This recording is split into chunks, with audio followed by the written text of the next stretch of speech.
we've talked about what does scale or scope mean in storytelling, and we've talked, and I thought this was a perfect example of this. That as an exercise, what's the smallest possible story that you can tell that is absolutely still emotionally gripping? That we're talking about when you're talking about the scale or scope of the story.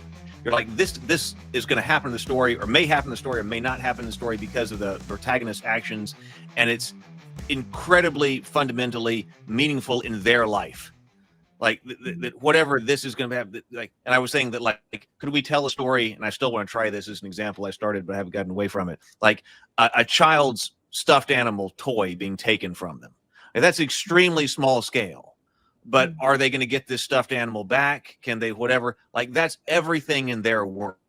So I lost my favorite stuffed toy when I was a child. So I'm like, yes, of course, that's emotionally. I lost it at a movie theater while I was watching 102 Dalmatians. It's a core memory. Oh my God. Anyway, oh my God. So yeah, yes, so right, that's it. Yeah. No, I love it because that connects it. That's a very small stake story in the grand scheme of the world or the galaxy or the multiverse.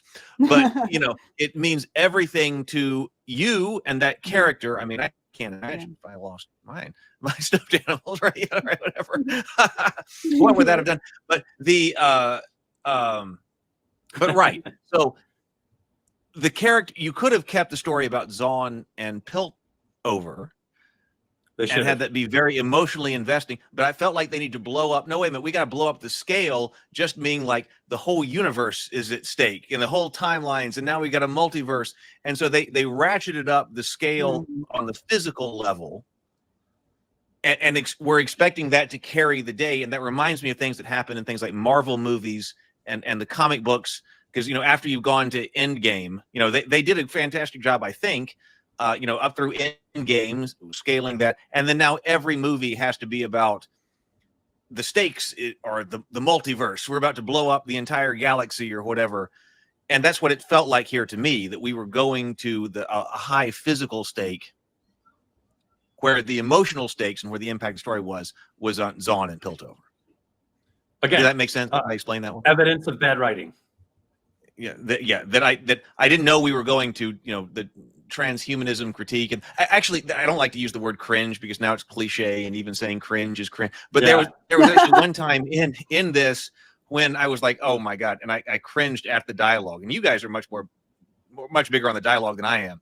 But when Jace was trying to make his argument in the council chamber or whatever, and he goes, "This is going to be a battle for humanity." And I was like, "Oh, please!" Like, you forgot he leads off with, "There's a storm coming." I was like, "What? You just wrote in the script, there's a storm coming?" That was like dialogue. I noticed it when he was like, "It's a battle for humanity," and I was like, "Oh, okay." Some of my award-winning